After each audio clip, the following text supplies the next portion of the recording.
नमस्कार बच्चों, स्वागत है आप सभी का द हिस्टोरिका के यूट्यूब चैनल पे। तो कैसे हैं आप सभी? मैं सुषमा चौबे आज आप लोग को बताऊंगी कि कैसे जो नॉन पॉलिटिकल साइंस के स्टूडेंट्स हैं वो उनको जो प्रॉब्लम्स आ रही है पॉलिटिकल साइंस पढ़ने में या बेसिक को जो समझने में जो प्रॉब्लम्स आ रही है उसको कैसे वो डील कर सकते हैं। अब देखिए बच्चों, हमारे पास दो कैटेगरी के स्टूडेंट्स होते हैं जो CUET पीजी की तैयारी करते हैं। पहले वो जो कि ऑलरेडी 3 साल से पॉलिटिकल साइंस पढ़ रहे हैं या जिनका ऑनर्स रह चुका है। दूसरे वो बच्चे आते हैं जिन्होंने BSc किया है, BCom किया है, जिन्होंने किसी दूसरे सब्जेक्ट से पढ़ाई की है, वो बच्चे आ जाते हैं।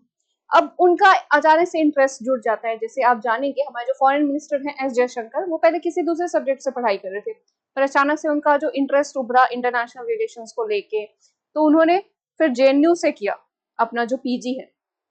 तो उसी तरीके से हर एक जो बच्चा है उसका बैचलर्स के बाद में अगर मन करता है या क्या चीजें करती हैं ऐसे करने के कि वो पॉलिटिकल साइंस पढ़ने लगते हैं, पर उनको पढ़ने में समझने में जो दिक्कतें आती हैं उसको आज हम लोग डील करेंगे कि कैसे आप उस चीज को बेहतर बना सकते हैं और कैसे आसानी से आप पॉलिटिकल साइंस को समझ सकते हैं विथ बेहतर नॉलेज, यानी बेनिफिशियल जो चीजें हैं उसके साथ। इसी के साथ साथ जो पॉलिटिकल साइंस के स्टूडेंट्स हैं जिन्होंने 3 साल तक कोई पढ़ाई नहीं की है, जिन्होंने 3 साल तक अभी तक कुछ भी उन्होंने किताब खोला भी नहीं है, बस जा रहे हैं एक दिन पहले पढ़ के और आज अपना एग्जाम दे रहे हैं, वो लोग भी इस वीडियो को जरूर फॉलो कीजिएगा। ठीक है बच्चों, तो आइए पहला अगर हम देखें तो नॉन पॉलिटिकल साइंस के जितने भी स्टूडेंट्स हैं उन्हें ये सोचना चाहिए भाई आप क्यों पॉलिटिकल साइंस में इंटरेस्टेड हैं, क्या रीजन है कि आप पॉलिटिकल साइंस पढ़ना चाहते हैं। ठीक है, बहुत सारे उसके रीजंस हो सकते हैं, डिफरेंट काइंड ऑफ रीजंस हो सकते हैं। पहला एक बहुत इमर्जिंग रीजन ये है जो कि हमारे टाइम पीरियड में चल रहा है, वो क्या है? UPSC। कई बच्चे जो होते हैं वो UPSC की तैयारी करना चाहते हैं और इस वजह से वो क्या होता है कि वो जाते हैं और वो क्या कहते हैं पॉलिटिकल साइंस जो है उस सब्जेक्ट को मानते हैं, क्योंकि आपका PSRI जो ऑप्शनल रहता है उसके तैयारी करना उनको लगता है बहुत इजी रहता है, या वो उससे क्या कहते हैं सोसाइटी से बहुत जल्दी कनेक्ट हो जाते हैं। तो इस वजह से वो क्या करते हैं पॉलिटिकल साइंस जो सब्जेक्ट है उसको चूज करते हैं। तो एक बहुत बेहतरीन ऑप्शंस भी हैं, क्योंकि कहा जाता है कि अगर आप UPSC पढ़ना चाहते हैं तो बैचलर्स के साथ ही आपको क्या करना चाहिए, आपको जो MA है MA भी करना चाहिए। क्यों? अगर MA करने के बाद अगर आप UPSC की तैयारी करते हैं तो काफी बेनिफिशियल भी रहता है आपके लिए, बहुत ज्यादा, क्योंकि थोड़ी डीप नॉलेज हो जाती है। क्योंकि बैचलर्स में जो हम चीजें बेसिक लेवल पे पढ़ते हैं वही मास्टर में हम उसको बहुत डीपली पढ़ते हैं। कैसे धर्म उठा, फिर धर्मशास्त्र क्या होते हैं, धर्मशास्त्र में कितने सारे नीति शास्त्र क्या होता है, ये सभी चीजें जो इथिक्स से रिलेटेड जो इश्यूज रहते हैं वो जब हम मास्टर्स के टाइम पीरियड में आते हैं वो हमें समझ नहीं रहती। ठीक है बच्चों, अब लास्ट जो ऑप्शन रहता है जो कि जनरली बच्चे पॉलिटिकल साइंस को चूज करते हैं, वो क्या कहता है सब्जेक्ट के प्रति उनका बहुत ही बेहतरीन लगाव रहता है या लव रहता है कि भाई हमको पॉलिटिकल साइंस बहुत अच्छा लगता है, हमको सोसाइटी के बारे में जानना अच्छा लगता है, हमको गवर्नमेंट के बारे में जानना अच्छा लगता है। तो ये सभी चीजों को जानना पढ़ना समझना जो चाहते हैं और इन सभी चीजों को पढ़ के समझ के जो इसमें कुछ चेंज लाना चाहते हैं, भाई उनके लिए बेस्ट ऑप्शन। ठीक है, आप सही जगह है, प्यार है, पर प्यार भाई बिना ऐसे तो नहीं चलता, उसके लिए मेहनत भी करनी पड़ती है। तो सब्जेक्ट लव है, ये यहां से समझ लिया कि ये सभी चीजें हैं जो जिसकी वजह से आप पॉलिटिकल साइंस में इंटरेस्टेड। ठीक है, अगर इंटरेस्टेड हो तो आओ चलो अब नया इसमें क्या टर्म हम लोग को समझना पड़ेगा वो देखते हैं। भाई ये आगे कैसे होगा, चलिए भाई।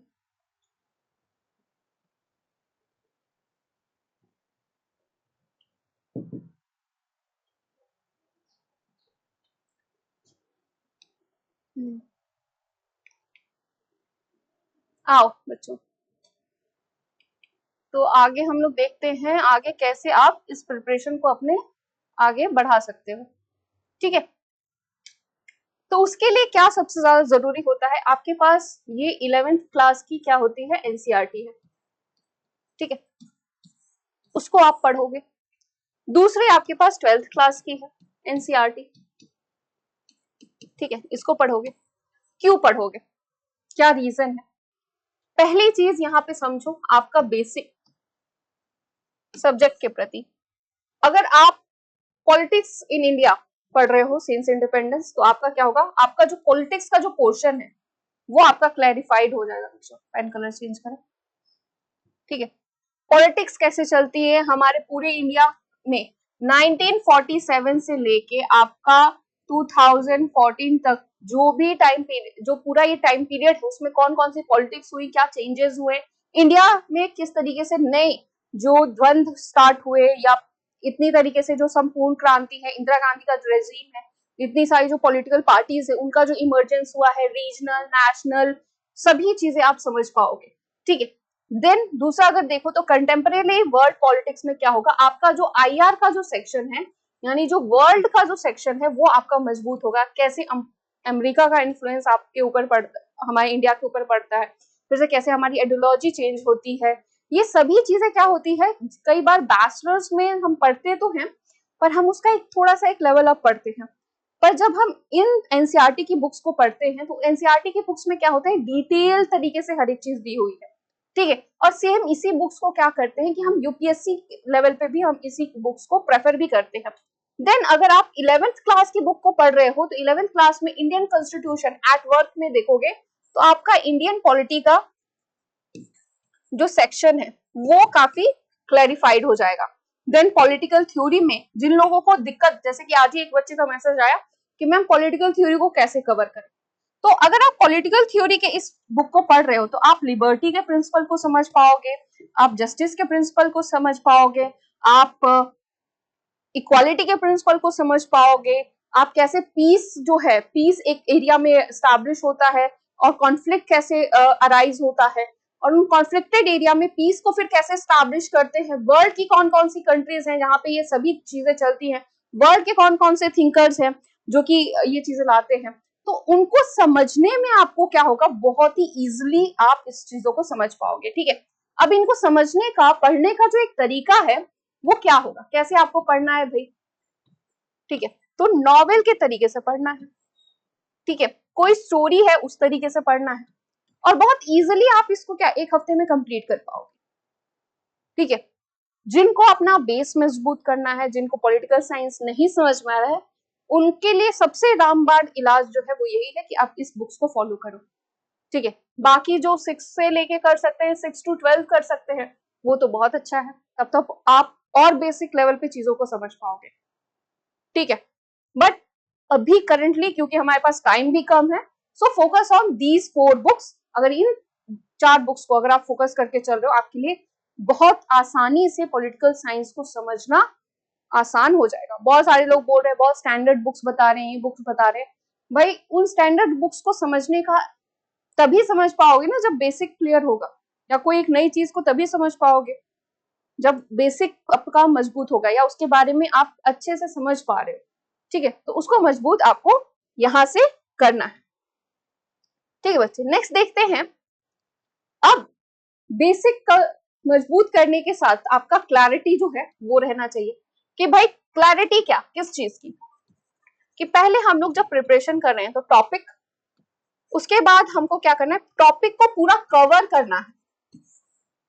एनटीए ने आपका जो आपका सिलेबस दिया है, ठीक है, आपका सिलेबस दिया है, डिटेल दिया है, डिटेल तो नहीं दिया है, ठीक है, बस उन्होंने कुछ कुछ पॉइंट्स दिए हैं। उस सिलेबस के थ्रू आप क्या करोगे, जितने भी टॉपिक्स है उसको कवर कीजिए, देन पीवाईक्यू सॉल्व कीजिए, फिर नोट्स बनाइए, ठीक है, दोनों के, टॉपिक का भी पीवाईक्यू का, देन एमसीक्यू की तरफ जाइए, ठीक है। और एमसीक्यू सॉल्व करते हुए पहले ही एक टारगेट सेट कर लीजिए जब आप एमसीक्यू सॉल्व करने जाएं कि आपको कितने मार्क्स उसमें जानने हैं या कितने आप चाहते हो कि आए, ठीक है। पर ऐसा करोगे तो फिर आप डिमोरलाइज भी हो जाओगे, तो इससे बेहतर क्या है कि स्टार्टिंग के 3 मंथ्स क्या सोचो आपकी, आप एक लर्निंग फेज में हो, आप पढ़ने के फेज में हो, ठीक है। जैसे अभी अक्टूबर, नवंबर, दिसंबर 3 महीने हैं आपके पास, आप इसको एक लर्निंग फेज की तरह समझो कि आप अभी सीख रहे हो।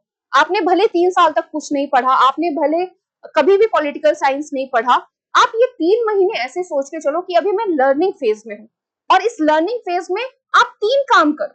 पहले एनटीए का सिलेबस देखो, दूसरी चीज टॉपिक को कवर करो, तीसरा चीज क्या करो कि आप नोट्स बनाओ एंड देन पीवाईक्यू और एमसीक्यू तरफ जाओ 3 महीने के बाद। क्योंकि अगर मोस्ट प्रोबेबली अगर देखा जाए तो आपका जो एग्जाम है मार्च या अप्रैल में होगा, ठीक है। तो आपके पास जैन, फेब, ठीक है, मार्च, ये 3 मंथ्स मिलते हैं आपको फुली एमसीक्यू प्रैक्टिस करने के, कि आप अपनी एफिशिएंसी को बढ़ा सको, आप टाइम मैनेज कर सको, और बहुत सारी चीजें जो है वो आप देख सकते हो, जो कि आप एग्जाम फियर जो होता है वो आता है, ठीक है। जनरली बच्चों को एग्जाम फियर तब होता है जब वो पढ़ते नहीं है या जब उनको बेसिक नहीं समझ में आता या क्वेश्चन नहीं समझ में आता। अगर क्वेश्चन समझना है, पीवाईक्यू लगाएंगे तो उससे समझ में आएगा, एमसीक्यू लगाएंगे उससे समझ में आएगा, ठीक है। तो पर उस सबसे पहले जो इंपॉर्टेंट है वो क्या होता है, आपका फर्स्ट चीज टॉपिक को पढ़िए और दूसरा चीज उसके नोट्स बनाइए, ठीक है। तो ये 2 चीज जो है उसको आप फॉलो कर सकते हो, ठीक है। देन क्लास एनसीईआरटी के 12th के नोट्स को आप लोग फॉलो करो। क्लास 12th की एनसीईआरटी मैं जो पॉलिटिकल साइंस के स्टूडेंट्स हैं उनको भी कह रही हूँ कि आप लोग पढ़ो, ठीक है।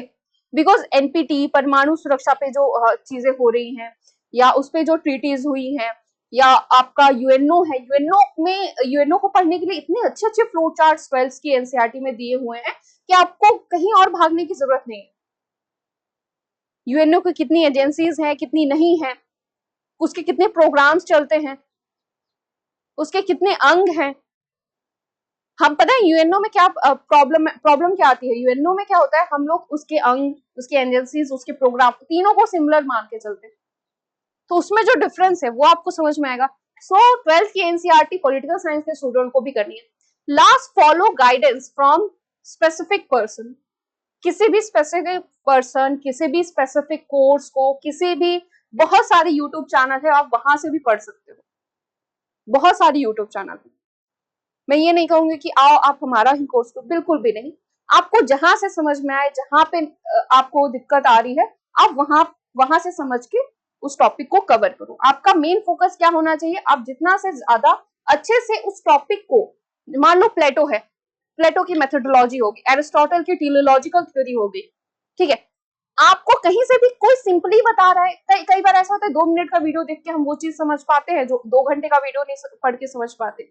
सो फोकस ऑन कि आपको समझ में आ रहा है कि, क्योंकि हमारे कोर्स में 70 बच्चे हैं, 70 बच्चों की मेंटेलिटी अलग अलग है, डिफरेंस है। कोई डीयू से पढ़ के आया है, कोई बलिया से आया है, कोई बिहार के एक बहुत छोटे से जिले से आया है, and there are different category of students, और उनकी मेंटल एबिलिटी भी जो है वो भी अलग अलग है। कोई हिंदी में बहुत अच्छा पढ़ता है, कोई इंग्लिश में अच्छा पढ़ता है। तो आपको कोई एक स्पेसिफिक जो कोर, मतलब किसी एक स्पेसिफिक मॉडल को फॉलो कर लीजिए, ठीक है। अब यहाँ पे मैं आपको 2 बेनिफिट बता रही हूँ, फ्री के बेनिफिट, और ये कोई नहीं बताता। क्यों? क्योंकि भाई उनको तो अपना चलो जाने दो, छोड़ो। अब ये यहाँ पे ईपीजी पाठशाला जो होती है, वहां से आपको इजिली क्या होगा, 12th की एनसीईआरटी मिल जाएगी, और 12th की एनसीईआरटी के क्या करो, नोट्स बनाओ। क्योंकि देखो सीयूटी पीजी में क्या है, बैचलर्स में क्या, हम लोग डिफरेंट काइंड्स ऑफ बुक्स पढ़ते हैं, काफी, ये थिंकर का बुक, वो थिंकर का बुक, ठीक है, इस ऑथर का बुक, उस ऑथर का बुक पढ़ते हैं, बीएल फड़िया को पढ़ते हैं, एंड्रू हेवर्ड को पढ़ते हैं। बेटर क्या रहेगा, आप 12th की एनसीईआरटी को फॉलो करो, क्योंकि उसी को हम यूपीएससी में भी फॉलो करते हैं, ठीक है। आप उसका नोट्स बना लो, ठीक है। उसके बाद क्या करो, करंट अफेयर के लिए आप कहां पे भागो, एक चैनल है, इसके लिए चले जाओ, फिनोलॉजी लीगो, इस पे जाओ, बहुत अच्छे से आपको करंट अफेयर सभी चीजें बताई जाएंगी। कुछ कुछ चैनल्स हैं जो कि फालतू में साल भर आपका करंट अफेयर का कोर्स लेते हैं, पर बेसिकली क्या है, आपको मंथली 6 मंथ का जो करंट अफेयर है उन सभी का आप नोट्स बना के रखो। और ये चैनल जो है, जिसके चैनल की मैं बात कर रही हूँ, बहुत अच्छे से आपको समझाता है। तो ये 2 चीजें हैं, इसको फॉलो कीजिए आप लोग, तो वो बेटर रहेगा, ठीक है बच्चों। लास्ट क्या है जिसपे कि पॉलिटिकल साइंस के हर एक बच्चे को फोकस करना है, वो क्या है भाई, notes. If knowledge is not put into action, then it is void. आप बहुत पढ़ाई कर रहे हैं, आप सब कुछ कर रहे हैं, ये जो 3-3 साल से बच्चे पॉलिटिकल साइंस पढ़ रहे हैं, उन लोगों को लगता है हम पढ़ रहे हैं तो हमारा हो जाएगा। पर पढ़ कैसे रहे हो, क्या तरीका अपना रहे हो, अपना जो बीए के जो नोट्स हैं उसको आप कर रहे हो कि नहीं, रिवाइज कर रहे हो कि नहीं, ठीक है। या कुछ बच्चे तो ऐसे होंगे जिन्होंने बैचलर्स में नोट्स ही नहीं बनाए। ऐसे भी बच्चे हैं जो उन्होंने पूरा बैचलर्स अपना पॉलिटिकल साइंस का पढ़ तो लिया है पर उन्होंने एक भी नोट्स नहीं बनाए, ठीक है। तो यहाँ पे क्या करना है, जिनका बीए में है भाई वो लोग भी नोट्स बनाओ, फर्स्ट थिंग, ठीक है। एनटीए के अकॉर्डिंग, जो एनटीए का सिलेबस है उसके अकॉर्डिंग फर्स्ट थिंग ये करो। दूसरा क्या करो, आप लोग जो आपका यूजी का नोट्स है, ठीक है, कुछ अच्छे बच्चे होंगे जो यूजी के नोट्स पढ़ रहे होंगे, उसको भी कवर अप करो, रिवाइज करो, रिवीजन, और देखो क्या टॉपिक छूट रहा है। और जो नॉन पॉलिटिकल साइंस वाले हैं वो क्या करें, वो 11th एंड 12th एनसीईआरटी का नोट्स बना लो। और बेटर रहेगा सबसे पहले 12th क्लास का बनाओ, 12th का मस्त बनाओ, 11th का अगर छोड़ भी दे रहे हो तो जाने दो, पर 12th का जरूर बनाओ। बहुत इजी है, कहीं पर समरी भी मिल जाएगी आपको, हर एक चीज मिल जाएगी, ठीक है बच्चों, इतना क्लियर है। चलिए, तो ये चीजें आपको फॉलो करनी है as a non political science student, ठीक है।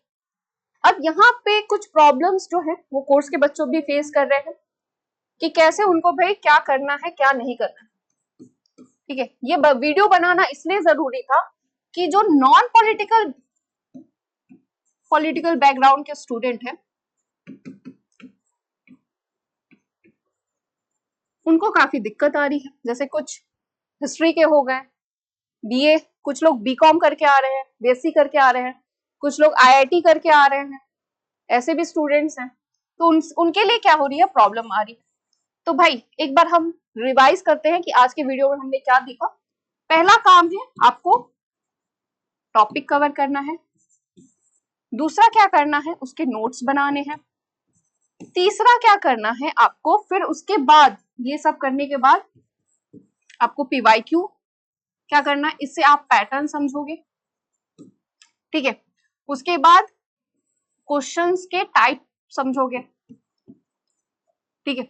यहां से कौन से टॉपिक से सबसे ज्यादा क्वेश्चन आते हैं, ठीक है, रिपीटेड है वो भी आप समझोगे। अब पीवाईक्यू जब हम सॉल्व करने लगते हैं तो हम सोचते हैं कि अरे हम आंख मूंद के सॉल्व करें, आप आंसर देखकर भी कर सकते हो पीवाईक्यू सॉल्व, और पीवाईक्यू के भी नोट्स बना सकते हो, ठीक है। अब यहां से क्या करना है आपको, फिर उसके बाद एमसीक्यू, एमसीक्यू जो कि 75 क्वेश्चंस का सेट होगा, ये लगाओ, ये क्राइटेरिया फॉलो करो। और ये क्राइटेरिया क्या होगा, ये घूम फिर के ऐसे आएगा, ठीक है। यहाँ पे आप अपना टॉपिक कवर कर रहे हैं, फिर यहाँ पे फिर से आप नोट्स बना रहे हैं हर एक टॉपिक के साथ, फिर उस टॉपिक के पीवाईक्यू आप देख रहे हो, सिर्फ उसी टॉपिक के देखो, फिर उसके बाद फिर आप उसके बाद एमसीक्यू सॉल्व कर रहे हो, और फिर से आप रिवीजन कर रहे हो, और फिर से एक नया टॉपिक, एक सर्कुलर जो साइकिल है वो इसका चलता रहेगा। और सिंपल है, इसी चीज को अगर आप फॉलो करोगे आपके बहुत इजीली आप क्या कर सकते हो, आप इस चीज को समझ जा पाओगे और आप ये जो पूरा जो एग्जामिनेशन है उसको अच्छे मार्क्स से क्रैक भी कर पाओगे। So thank you so much and all the best for your preparations. कोई भी क्वेरी हो, कुछ ना समझ में तो कमेंट बॉक्स में आप कमेंट कर सकते हो ताकि हम आपके लिए और बेहतर वीडियो बनाने का प्रयास करें, ठीक है बच्चों। Thank you so much, tata bye bye.